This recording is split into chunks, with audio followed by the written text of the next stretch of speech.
In the last episode, I have built this display, and this episode I will assembling this whole computer together. In here, I will put another breadboard here, and I will using this 74 LS 273 chips here. Here I have put this 74 LS 273 here. This is a D flip-flop that containing 8 D flip-flops and can stores 8 bit of data, and we can control its output into the bus or taking information from bus to the register. So here it is basically a register. This is a 74LS08 AND gate, and we can know in the previous videos that I have built this A register, B register that is also having this 74LS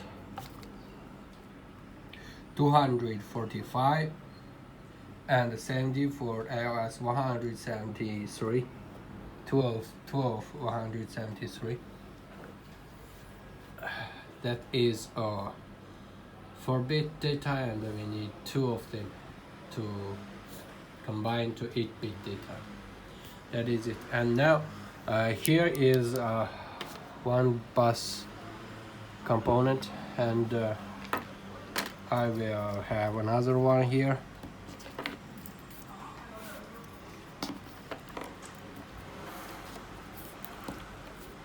Another one here. This is basically meaning 4 line of this 8-bit data. There has extra one. I will pull that out, and here was having this extra things. We need to cut it with this like that, and I will continue doing. Here I have connected this whole things together right now. Here is A register, here is B register, here is ALU, arithmetic logic unit, and here is 4-bit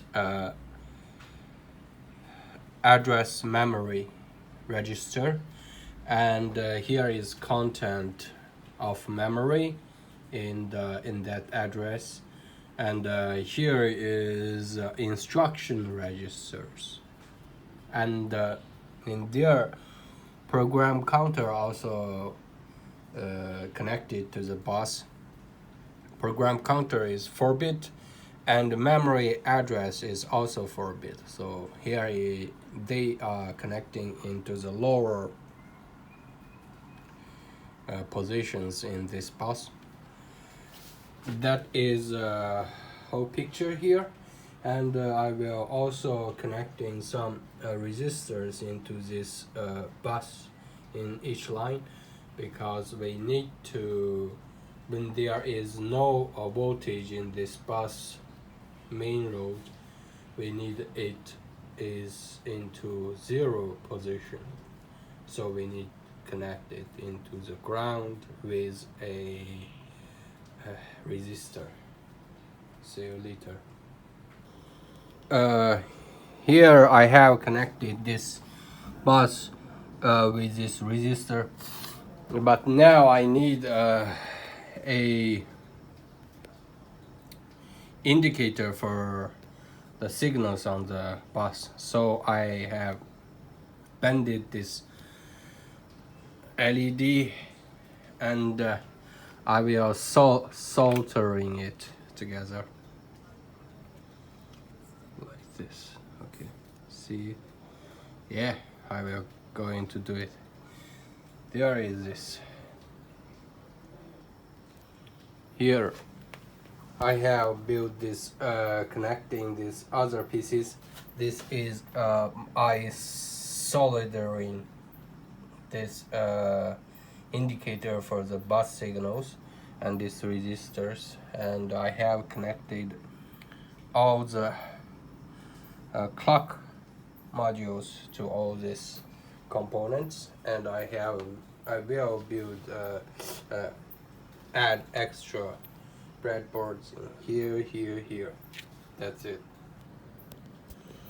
Here I have fully built this, and here I have made change that soldering is not working properly, so I abandoned this plan, and now I change into this plan, and let's test this. Pull it into the power, and here what we got. First of all, let it stop, and let it stop too. Here we have this clock running here, and I will enabling this, and it will counting the program counter, and I will try to stop it at the number 1. Here I have number 1, and I will put it into the bus. Here 1, and I will put it into the A register. I have 1 in A register, and I will also put it into the B register. Okay, I now have 1 also in B registers, and 2 in the some ALU asymmetric logic units. I have 2 in ALU, and disabling the output for the program counter.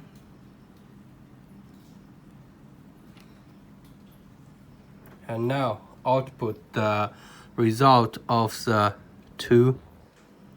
of the ALU.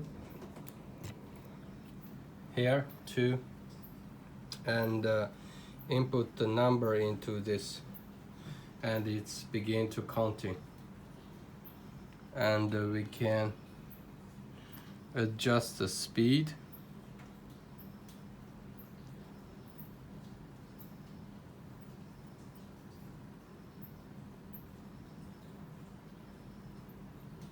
Here we have some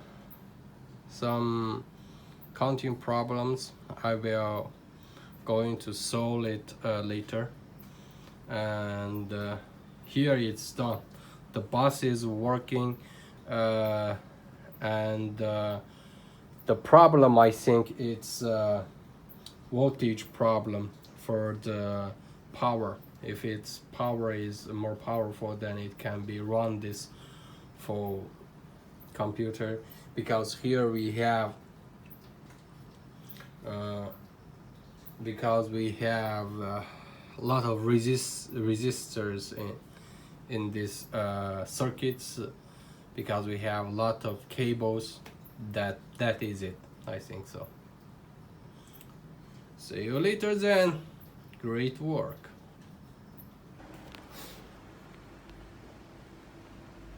在上一期视频中，我制作了这个8 bit 显示器。那么在这一期中，我会把这些8 bit 计算机的各个部分都组装起来。那么在这里，我会添加一个面包板连接起来，然后用这个74LS273芯片去把它的这个信号传输到这里。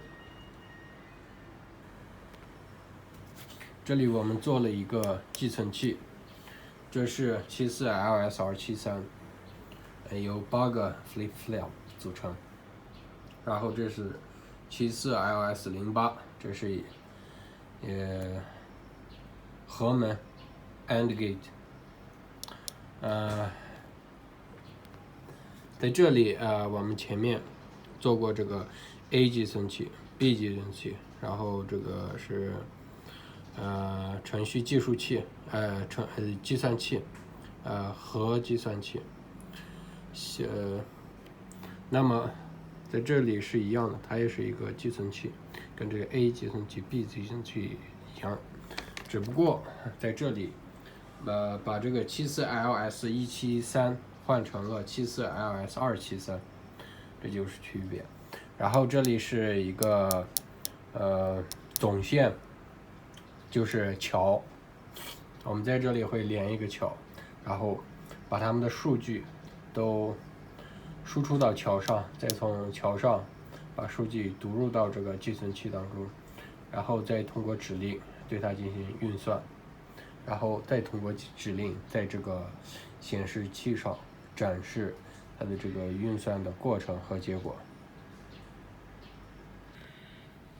在这里我已经把这个整个8bit 计算机给连到了一起。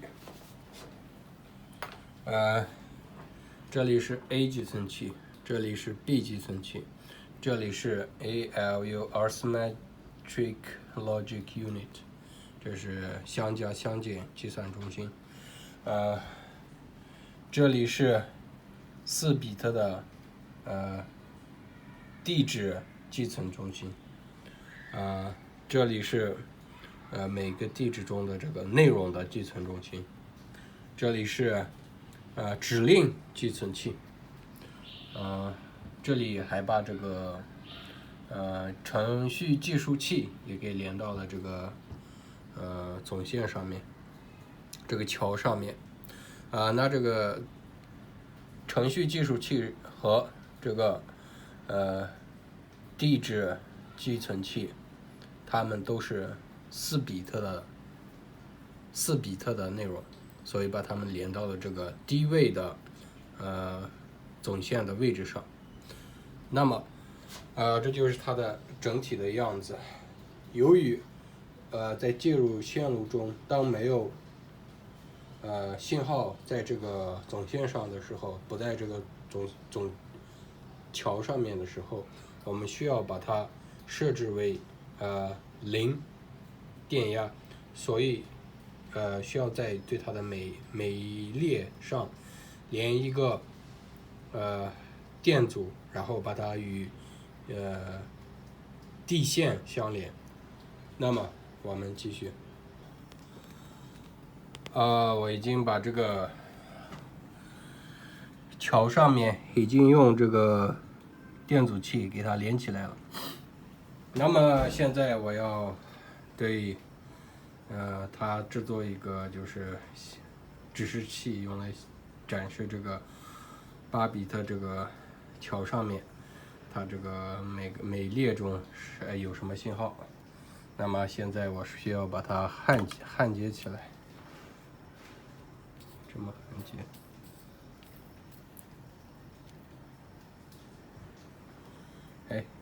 那里有线。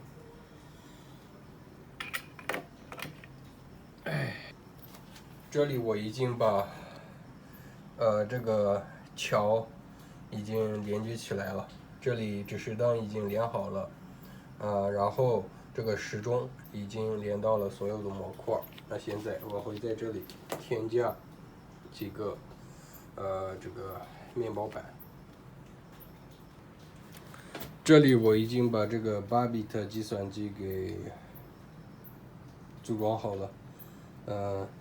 那么这里是桥，然后我把这个指示灯的方案给改了，因为这个方案不太成功，然后换成了这样。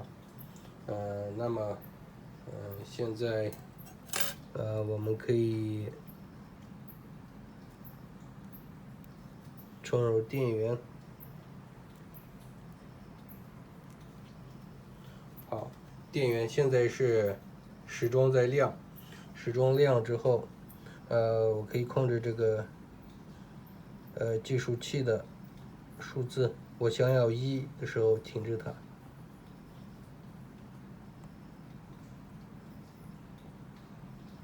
是2，1的时候停止它。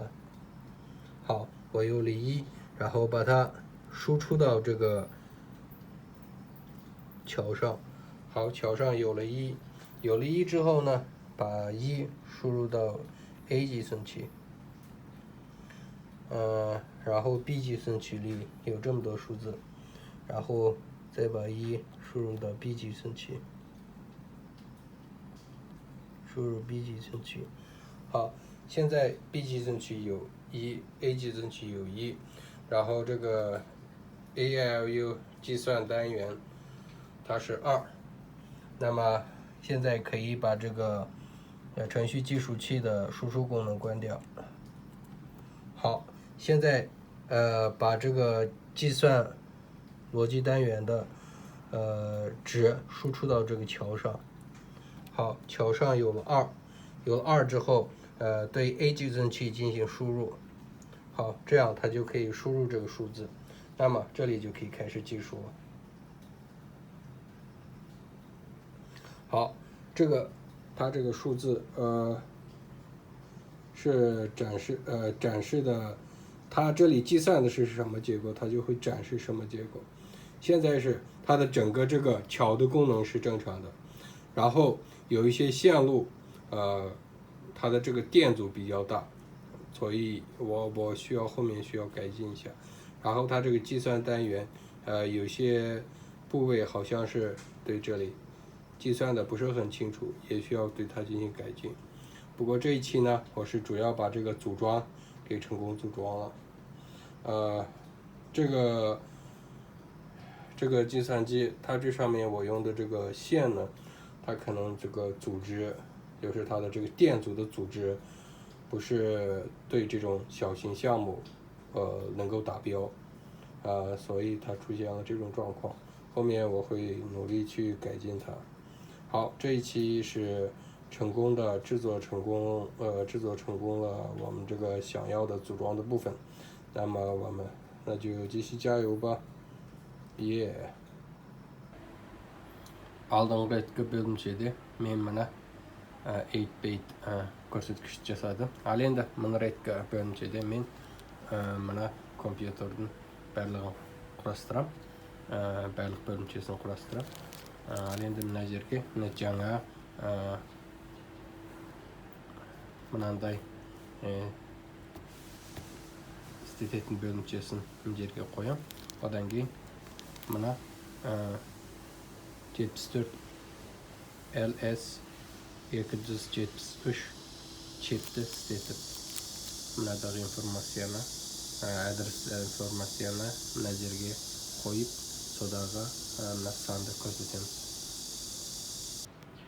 Мына жерде біз бір registerді жасадық. Мына жердегі register мына алдыңғы ретке жасаған A register, B register, және мына қосу алу есаптау бөлімшесімен қарайлас. Бұл оқшамайтын жері құрап, мына жерде біз 74 LS 273 деген чепті істеттік. Ал енді мына A мен B register'да біз 74 LS 173 деген чепті істеттік. Сөз жері ғана farklı. Одан кейін мына жерде істетілгеніміз 74 LS08 деген чеп. Бұның ролы AND gate, мынаның ролы 8 flip-flop. Енді мына жерде біз және мына негізгі тік жолын қоямыз, көпір дейміз. Бұл көпірге мына әрбір register'дағы цифрды көпірге шығарамыз. Одан кейін көпірден және басқа бір register алынады. Информацияны алынғаннан кейін біз бұны есаптау бұйрығын және көпірге шығарамыз. Оны және мына есаптау орны бұйрықталыр. Одан кейін есаптайды. Одан кейін бұны және көпірге шығарамыз. Ол көпірден шыққан информацияны мына көрсеткіште мына жерде көрсетеміз. Мына көрсеткіште есептау барысын және нәтижесін көргені болады. Бұл деген сол.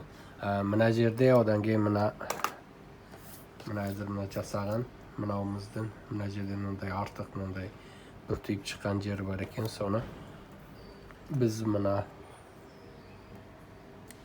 мынаумен кесіп алып тастасақ болады. Жалғасты жасаймыз. Міне мен әзір барлығын 8-bit компьютерді бір-біріне жалғастырып қойдым. Мынау жерде мынау A register, мына жерде B register, мына жерде ALU arithmetic logic unit. Бұл қосу алуды есептайтын орталығы. Мына жерде программда есептайтын сан санайтын орын. Бұл 4 биттік. Сондықтан бұл және мына жердегі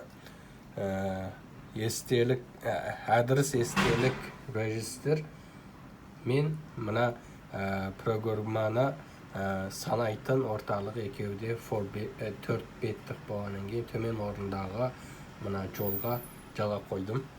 Мына жерде мына сол адрестегі не мазмұн деген соны сақтайтын орын құрылма. Сонда мына көпірге жала қойдым. Мына жердегі бұйрық регистрі, бұны да мына көпірге жала қойдым. Мына үлкен жақтан осылай. Ал енді мен және мына жерде әрбір мына жолды мына резисторға жалғап, мына жер жолына жалғауым керек. Сөйткенде бұл жерде, бұл көпірде информация болмаған уақытта барлығы 0 түк қысымда болып тұрады. Жалғастырайын. Міне мен мына негізгі көпірдегі мына резисторды жалғап қойдым. Ал енді мен осы бастағы сигналды, осы көпірдегі сигналды анық білу үшін мына LED шырақты жалғастырам. Сол үшін бұны сверкелейміз әзір. Мынандай сверкеленеді. Мынау май. Мына жерде мына сверкелейтін металл.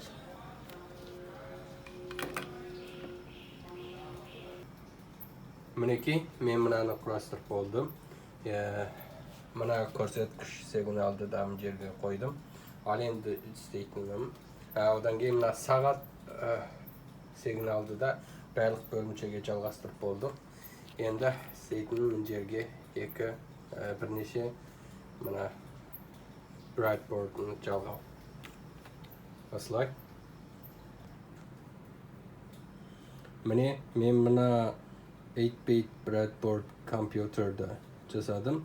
Ал енді мына жерде бағықта жасаған бөлімшенің мынандай сверкелегенін алмастырып тастадым. Өйткені бұл жақсы істемейді екен.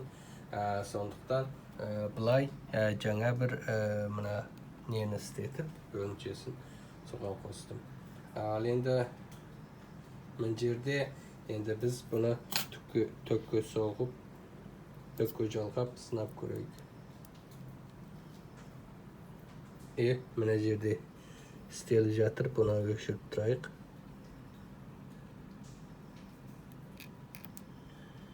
Барлығын өшіріп тұрайық.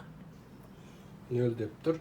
Ал енді міне әзір мына сағат жүрілі жатыр. Сағат жүрілгеннен кейін бұны ақырындатсақ болады. Ақырындатқан сағат.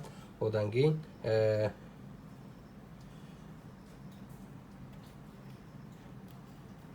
енді мен мына программа сан санақшыны іске салам. Іске салғаннан кейін мен 1 деген санды алып ұстап қалам. 1 деген санды ұстап қалсам, соны әзір істетем. 1 деген санды алдым. Ал енді осы санды мына ортадағы көпір жолға қойып береміз. Міне ортадағы әзір көпір жолда бір деген сан бар. Ал енді осы бір деген санды біз әзір A регистрға саламыз. Міне A регистрға бір деген сан кірілді. Енді B регистрға да осы бір деген санды кіргіземіз.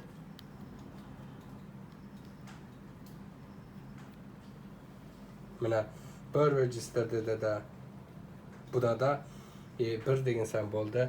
Екеуі қосылғаннан кейін жердегі есептау орталығы 2 деген сан deyip тұр. Бірақ әзір көпірде 1 деген сан болғаннан кейін мына жерде 1 дегенді көрсетіп тұр. Біз бұны көрсетпейтін қылсақ та болады. Бейсек есепталмайды. Ал енді біз оны міне бейсек есепталмайды, көрсетілмейді. Ал енді біткенде қайтадан көрсетіледі. Ал енді көрсетілгеннен кейін біз енді осы сан санақшының мына программасын шығару қуат ерекшелігін тоқтатып тастаймыз. Тоқтатқаннан кейін біз мына есептаушыдағы цифрды мына көпірге жібереміз. Көпірде әзір есептаушыдағы 2 деген цифр көпірде. Ал енді бұл көпірдегі санды әзір A регистрға кіргіземіз. A регистрға кіргізілгеннен кейін бұл есептауды бастады. Міне сан санау басталды. Бұл есепталған қандай жағдай болса, сондай цифрды көрсетеді. Мынау әзір бұдағы мына төк жолдар көп болған соң, бұның резистері қалыпсыз болып тұр. Бұны артынан теңшеймен. Одан кейін мына жерде есептау бөлшегі толық анық есептай алмай отыр. Сонында тексеріп жөндеймін. Ал енді әзір мына жерде мына жалғануы негізінен жүрілді. Осыны іске асырды. Ал енді негізінен сәтті болды. Енді мына жерді жөндеуім керек.